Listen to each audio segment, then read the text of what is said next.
تبارك الذي نزل الفرقان على عبده ليكون للعالمين نذيرا۔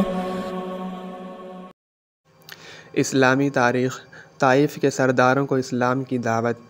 10 نبوی میں ابو طالب کے انتقال کے بعد کفار مکہ نے حضور صلی اللہ علیہ وسلم کو بہت زیادہ ستانا شروع کر دیا، تو اہل مکہ سے مایوس ہو کر آپ اس خیال سے طائف تشریف لے گئے کہ اگر طائف والوں نے اسلام قبول کر لیا تو وہاں اسلام کے پھیلنے کی بنیاد پڑ جائے گی۔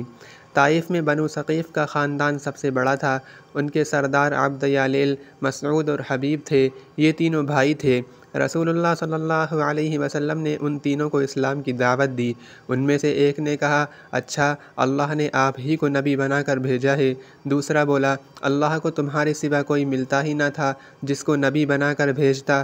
تیسرے نے کہا، میں تجھ سے بات نہیں کرنا چاہتا، اس لیے کہ اگر تو سچا رسول ہے تو تیرا انکار کرنا خطرے سے خالی نہیں ہے، اور اگر جھوٹا ہے تو گفتگو کے قابل نہیں۔